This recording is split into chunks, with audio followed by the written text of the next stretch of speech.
Alors, bonjour tout le monde. Judith et moi, aujourd'hui, on va vous présenter les résultats très préliminaires parce qu'il s'agit d'une étude pilote, pour laquelle on a obtenu une subvention interne, donc moins de sous qu'une subvention fédérale, donc moins de sujets, de toute évidence.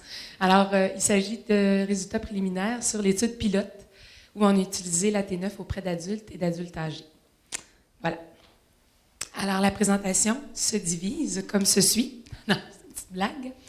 Alors, on va présenter brièvement la théorie de la T9, mais on va vraiment sauter rapidement puisque Dr. Bellumeur l'a fait tout à l'heure.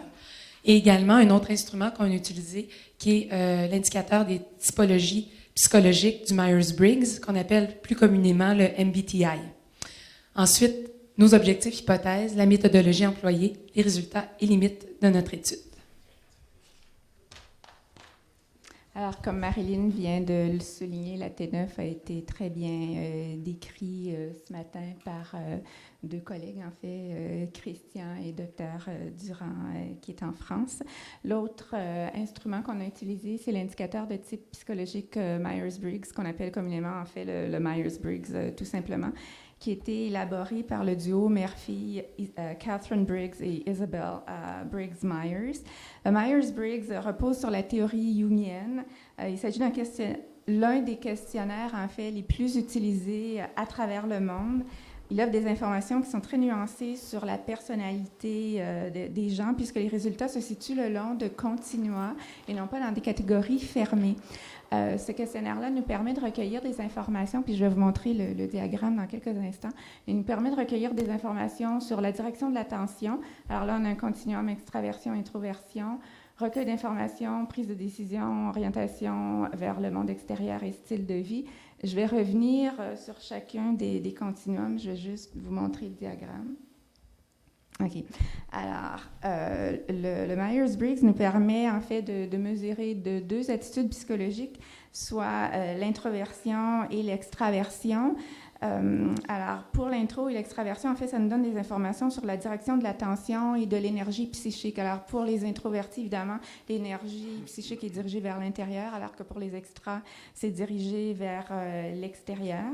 On a aussi 4 fonctions psychologiques qui sont divisées en fonction de 2 continua, en fait. On a les fonctions perceptuelles qui se situent sur le continuum sensation-intuition. Ce continuum-là nous donne des informations sur la façon dont les gens recueillent de l'information, comment est-ce qu'ils perçoivent le monde. Alors, par exemple, vous avez des gens qui sont plus de type S ou sensation, qui, eux, vont vraiment recueillir de l'information à partir de leurs 5 sens. Ce sont des gens aussi qui sont très détaillés, qui sont plus terre-à-terre, comme on dit en bon français. Les types intuitifs, à l'autre bout du continuum, ce sont des gens qui sont vraiment, je vous dirais, dans les possibilités, ce sont des visionnaires. Ceux qui sont très intuitifs, on pourrait même les appeler des rêveurs. Alors ça, c'est pour le continuum perceptuel. L'autre continuum, c'est le continuum qu'on appelle de jugement, alors qui implique pensée versus sentiment. Pensée, c'est marqué T entre parenthèses parce que c'est l'anglais pour thinking, et sentiment F pour feeling. Ce continuum-là nous donne des informations sur la façon dont les gens prennent des décisions. Est-ce que la personne prend des décisions en fonction de ses pensées, de sa logique, de sa tête, au fond, ou en fonction de ses sentiments et de son cœur, finalement?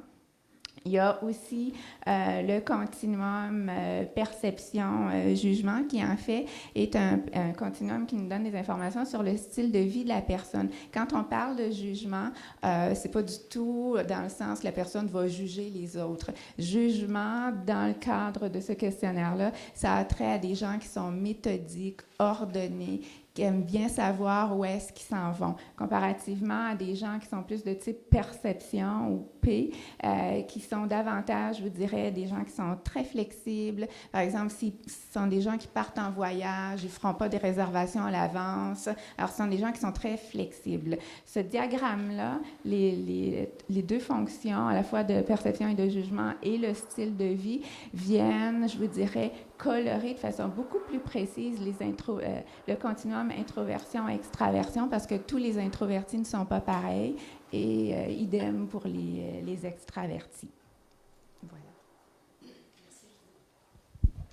Alors, en ce qui a trait à nos objectifs, donc, le premier était de valider la T9 auprès de Canadiens français âgés de 18 à 64 ans et de 65 ans et plus, qui provenaient donc du Québec et de l'Ontario, et par ailleurs d'identifier des liens entre l'imaginaire et les profils de personnalité de Canadiens français âgés, donc 18, 64, 65 ans et plus. Nous avions plusieurs hypothèses, nous aussi, mais on a tenté de présenter celles qui donc sont les plus simples pour le moment, puisque notre étude n'est qu'au niveau préliminaire. La première étant que, comme chez les Français, on retrouverait les 3 types d'univers imaginaires, soit les types héroïques, mystiques et systémiques ou synthétiques, si vous le préférez, observés donc chez les Français, dans la même proportion, oui. Bien, idéalement, nos hypothèses 2 et 3, un petit peu plus complexes, celles-ci, s'attardaient à vérifier si les adultes et adultes âgés qui auraient une dominante S, donc sensation, comme l'a décrit Judith un peu plus tôt, sur le MBTI, et davantage en combinaison avec une structure jugement, démontrerait une préférence pour A, une prédominance de l'un des univers imaginaires mystiques ou héroïques, ou B, il y aurait mise en opposition des univers imaginaires, donc les diachroniques de forme A et B, c'est-à-dire où il y a alternance entre héroïque, mystique, héroïque ou mystique, héroïque, mystique dans le dessin et l'histoire. En hypothèse 3, nous voulions savoir si les adultes et adultes âgés qui auraient une combinaison plus flexible sur l'indication, le MBTI, c'est-à-dire une combinaison sensation, perception, intuition, perception ou intuition-jugement. Donc, il y a toujours une dimension flexible dans la combinaison des univers, des personnalités, démontrerait, dans un premier temps, une tentative d'harmonisation des univers imaginaires, c'est-à-dire des univers synchroniques de forme dédoublée ou redoublée, et en B, des tentatives de synthèse des univers imaginaires, donc les univers synthétiques, par exemple à progrès, cyclique et autres. Au niveau de la méthodologie que nous avons employée, donc, les mesures, il y a la T9 que nous avons utilisée, et je n'entrerai pas dans les détails puisque Christian et le professeur Yves Durand ont par ailleurs expliqué ce test-là. Et évidemment aussi le MBTI, qui est un questionnaire qui comprend 93 questions à choix multiples, et ce sont des choix multiples A, B ou C. Les gens doivent, la plupart du temps, choisir en 2 items pour se décrire. Pourquoi est-ce qu'on a choisi le MBTI rapidement? Simplement parce que c'est l'un des questionnaires qui est les plus utilisés dans le monde pour évaluer la personnalité normale, donc non pathologique. Et c'est également, comme l'a présenté Judith, un questionnaire qui utilise un continuum, donc ce ne sont pas des catégories fermées, et donc ça permet une plus grande nuance au niveau là, de l'interprétation. Au niveau des participants, alors on a recruté nos participants évidemment à l'aide d'affiches, courriels et tout ça, à travers donc l'Université Saint-Paul, l'Académie des retraités de l'Outaouais et la Maison des filles de la sagesse d'Ottawa. Et tous les participants, évidemment, ont dû donner leur assentiment pour participer à cette étude et ont été rencontrés soit ici, soit dans des locaux de l'Académie des retraités de l'Outaouais et à la Maison des filles de la sagesse d'Ottawa. Au niveau de la cotation et des analyses statistiques, alors, pour coter les AT9, on s'est rencontrés, les 5 chercheurs, de nombreuses heures, en fait, pour discuter et puis des résultats et de notre cotation des dessins. Et je vous dirais que l'accord interjuge oscillait autour des 0.7, 0.8 pour être approximative. Et évidemment, les données, une fois cotées, et une fois le consentement et puis le consensus obtenu, ont été entrés dans un programme statistique qui s'appelle SPSS afin de poursuivre avec des analyses plus avancées.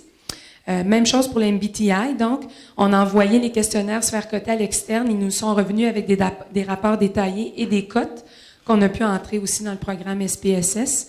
Et enfin, on a roulé des carrés Je n'entrerai pas dans les détails de l'analyse, mais en fait, c'est un test statistique pour voir, là, tester les adéquations entre une série de données. Et c'est une table un peu de multiples de facteurs entre eux. Voilà.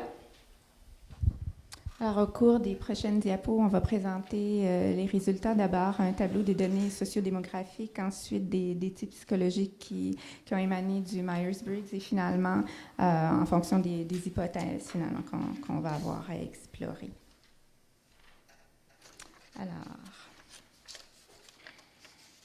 Alors, comme Marilyn le soulignait tantôt, on débute l'étude.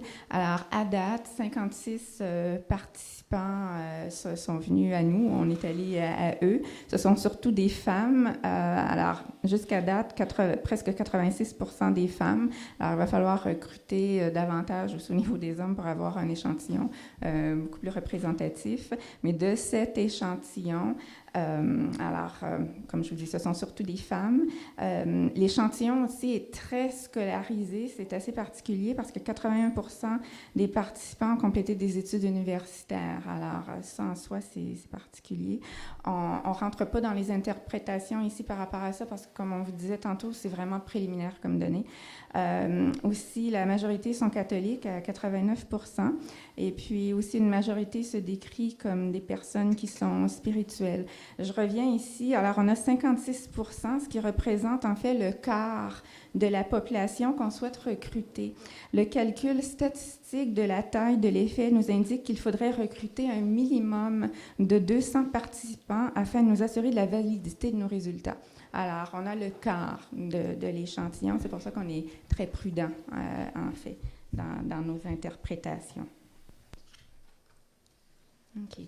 Maintenant, pour ce qui est du tableau des types psychologiques qui ont émané des questionnaires Myers-Briggs, alors encore une fois, je vous rappelle, on a le quart de notre échantillon. Alors, néanmoins, on peut affirmer que la distribution des pourcentages associés à chacun des types psychologiques chez nos participants reflète quand même assez bien la distribution des types de personnalités en Amérique du Nord. Ainsi, chez les femmes, on retrouve plus souvent des types ESFJ qui est extraverti, sensation, feeling et jugement, et ENFP, extraverti, intuition, feeling et perception. Les profils INFJ, introversion, intuition, feeling, jugement et ENFJ, en fait l'inverse, étant souvent les moins nombreux, puis ça s'est avéré dans notre échantillon également. Ce qui est assez particulier dans cet échantillon-là, je dirais, c'est le pourcentage relativement élevé de 20,8% du type ISFJ, soit introversion, sensation, feeling, jugement, qui se démarque de toutes les autres études qui portent sur la fréquence des types psychologiques. Toutefois, un plus grand nombre de participants nous aidera à clarifier cette tendance, soit en la confirmant, soit en l'infirmant, mais pour l'instant, on en prend note tout simplement.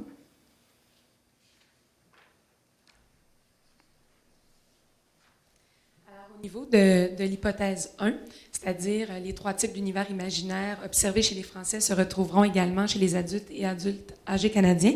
Pour reprendre et copier sur mon collègue, on travaille ensemble, ça paraît dans notre présentation.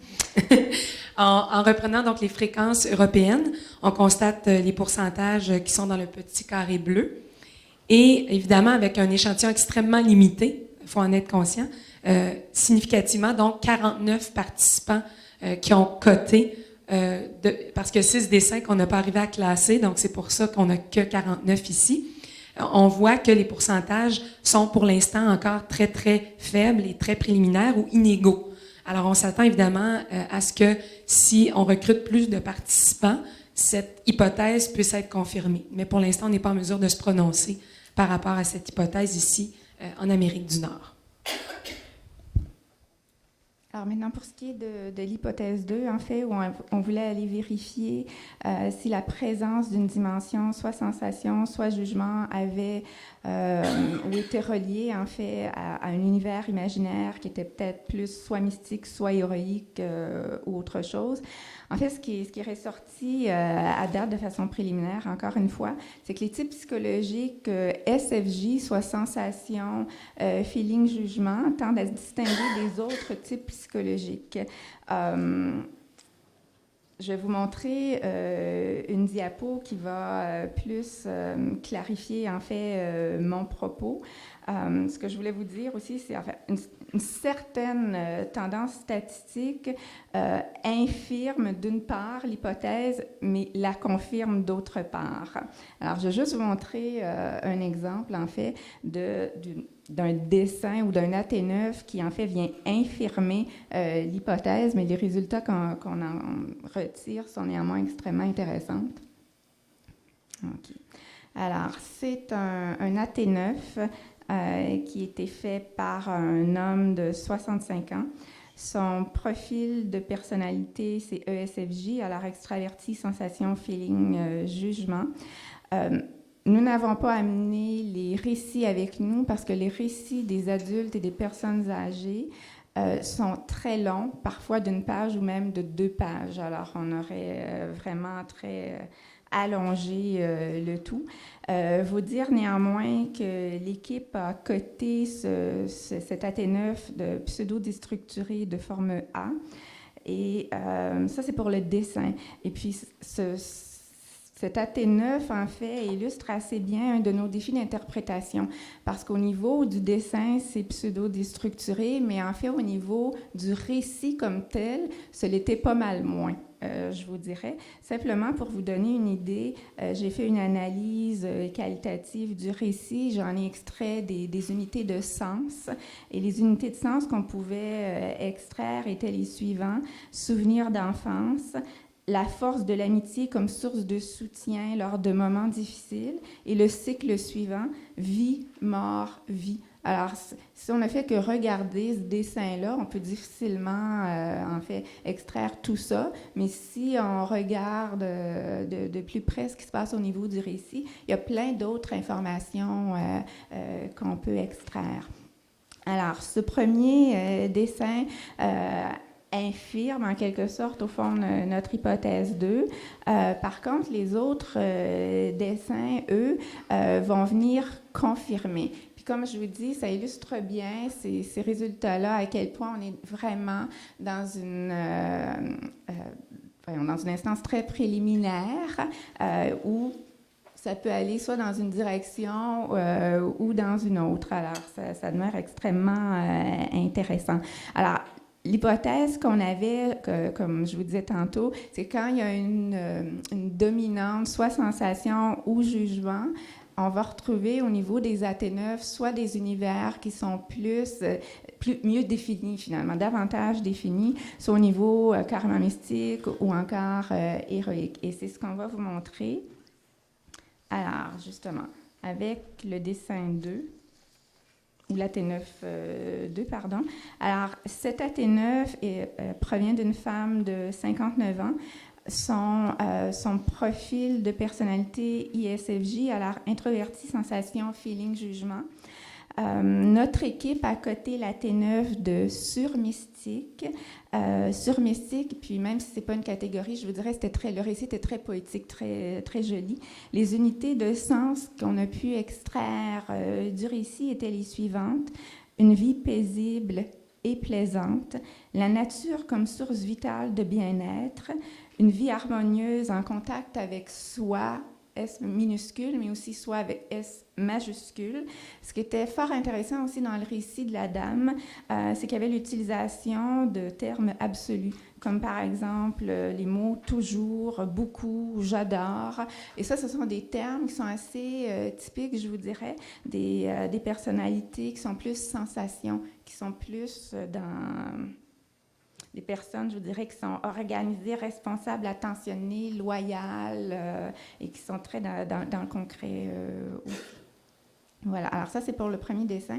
Le deuxième dessin, enfin le troisième AT9 qui a trait à l'hypothèse 2 est fait par une dame de 48 ans. Son profil de personnalité ISFJ, alors introverti, sensation, feeling, jugement. On a coté son AT9 héroïque intégré à caractère négatif cette fois-ci. Encore une fois, malheureusement, on ne pouvait pas amener les histoires parce qu'elles étaient longues et ça aurait indûment allongé notre présentation. Néanmoins, les unités de sens qu'on pouvait extraire du récit étaient les suivantes: la vie et l'importance de la protéger, des dangers multiples et l'impossibilité de s'en sauver, des morts multiples. Et le cycle était le suivant: des vies à protéger, des dangers dont on ne peut s'échapper et des morts. Alors, vous voyez tout le thème plus mortifère au fond. Maintenant, pour ce qui est de la troisième hypothèse, alors à l'inverse de l'hypothèse 2, où on voulait aller vérifier, au fond, l'influence plus d'une dimension plus rigide, moins flexible, là, c'est l'inverse. On a voulu aller voir quel serait, au fond, l'impact d'un profil de personnalité où il y a davantage soit de perception ou d'intuition au niveau du choix pas du choix, mais de la représentativité, au fond, des univers mystiques. Et ce qu'on a trouvé, c'est par exemple le type psychologique NFP, alors soit intuition, feeling, perception, a tendance à être davantage associé aux univers diachroniques dédoublés ou redoublés, où il y a une tentative de la part de la personne finalement de faire une synthèse, au fond, de ce qu'elle est en train de vivre. Alors, je vais vous donner un exemple de ça. Alors, 7AT9 a été fait par une jeune dame de 30 ans. Son profil est INFP, alors introverti, intuition, feeling, perception. Nous avons coté son AT9 du ex synchronique dédoublé. Et puis, les unités de sens qui furent extraites de son récit sont les suivantes. Alors, un danger. Plusieurs éléments de protection se trouvaient également dans le récit. Le chef, la forêt, l'île, la baleine. Il y avait aussi un enfant. Et elle écrit dans le récit... L'enfant tisse un lien avec les éléments de la nature. Il symbolise l'intuition et une connexion psychique. Ce qui est particulier aussi dans le récit, c'est que l'enfant chante. Et elle précise, l'enfant chante du plus profond de son âme. C'est donc un chant qui vient de loin et qui calme aussi. Un thème qui est intimement relié au chant, c'est celui de la respiration. Le chant étant aussi une respiration. C'est celui de la respiration des baleines, qui est aussi qualifié de sereine. Et le cycle qu'on peut extraire de ce récit, c'est le suivant. Alors, vie, menace, respiration, vie. Et à mon avis, ce cycle, enfin, à notre avis, ce cycle-là est représentatif, en fait, d'une invitation à être plus... yin, ou être davantage en contact avec une partie de soi, une partie du soi aussi, qui est vraiment en paix, au fond. L'autre exemple a trait à une combinaison, un profil NFJ, en fait, qui est intuition, feeling, jugement. Alors, cet AT9 a été fait par un homme de 65 ans. Alors, lui, il est extraverti, intuitif, il y a aussi feeling et jugement. Notre équipe a coté l'AT9 de USS à progrès. Alors, univers synthétique, symbolique synthétique à progrès. C'était aussi un récit très poétique. Le monsieur en question citait Baudelaire dans le récit, c'était très joli. Les unités de sens qui ont été extraites de son récit sont les suivantes. La retraite, le temps, le masculin potentiellement destructeur, le féminin comme étant porteur de vie, mais aussi de mystère et de l'au-delà, la relation à autrui. Et comme cycle, ce qui ressortait du dessin, c'était la continuité de la vie.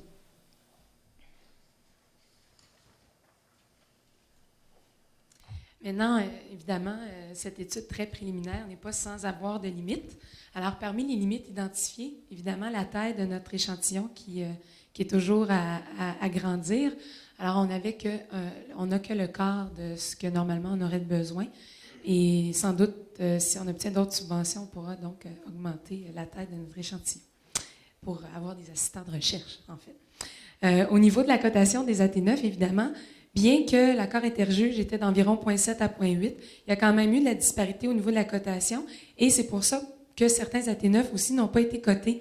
Et en effet, on les a envoyés au professeur Yves Durand pour avoir une contre-vérification de ça. Et certains nous sont revenus en nous éclairant, d'autres qui ont peut-être ouvert sur des pistes pour justement la recherche future à faire à ce niveau-là. Au niveau de l'utilisation des catégories, alors on a utilisé les catégories d'Yves Durand pour la cotation des AT9. Et en cotant, on s'est dit, est-ce qu'il serait possible qu'il existe d'autres univers qui ne correspondent pas aux catégories existantes? Et donc, qu'il soit pertinent d'élargir, voire d'ouvrir ces catégories telles que nous les connaissons.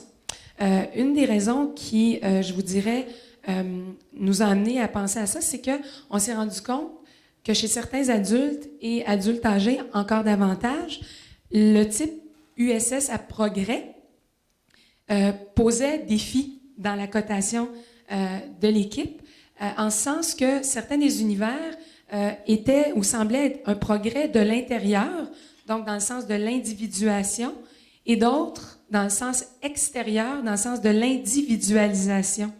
Alors, à ce moment-là, on s'est dit, il y a peut-être quelque chose au niveau de la possibilité, ou en tout cas qui pourrait être intéressant d'ouvrir davantage, puisqu'on se demandait là, à ce moment-là si c'était pertinent de le coter comme USS, quand c'était au niveau de l'intériorité, donc de l'individuation. Et aussi, on s'est rendu compte, et là on va venir au niveau des pistes de recherche futures, que ce progrès-là, donc possiblement d'individuation, venait peut-être aussi d'un temps pour les réminiscences chez les personnes âgées, c'est-à-dire un temps où on se remémore des moments importants de notre vécu passé, récent ou lointain, et où on tente surtout d'en faire un bilan, donc d'intégrer, donc des réminiscences de type intégrative qui font appel, dans une certaine mesure aussi, à la capacité d'imaginer, donc à l'imaginaire. Donc, au niveau des retombées, comparativement aux enfants de 9-12 ans, les adultes et adultes âgés ont écrit donc des histoires beaucoup plus longues. Alors, étant donné la primauté souvent du dessin sur les histoires, on va devoir, en tout cas, se réunir à nouveau pour recoter et standardiser davantage la cotation des AT9 des adultes et adultes âgés, puisque l'histoire, étant tellement longue, nous ajoute, ou en tout cas nous donne des éléments d'interprétation peut-être qui vont au-delà de ce qu'on peut dégager des dessins que l'on a cotés. Et l'autre question donc qu'on a soulevée, c'est est-ce que l'AT9 pour les adultes âgés serait un moment de réminiscence, puisque plusieurs des histoires qu'on a lues étaient des récits autobiographiques. Donc, est-ce que c'est parce qu'ils n'ont pas compris les consignes, ou plutôt, ils ont utilisé l'AT9 pour réminiscer, avoir des moments où ils ont fait des bilans, parfois même ruminés, hein, parce que les types d'histoires autobiographiques étaient toujours d'ordre, ou très souvent d'ordre intégratif, donc bilan, versus ruminative, où, enfin, il y a pas la boucle n'est pas bouclée. Et on continue de ruminer des choses qui n'ont pas été réglées. Et pour les pistes de recherche future, évidemment, revenir aux limites, qui donc augmenter la taille de l'échantillon et ainsi de suite. Alors, je pense que ça fait le tour de cette étude très préliminaire. C'est le temps de vos questions, si vous en avez. Merci.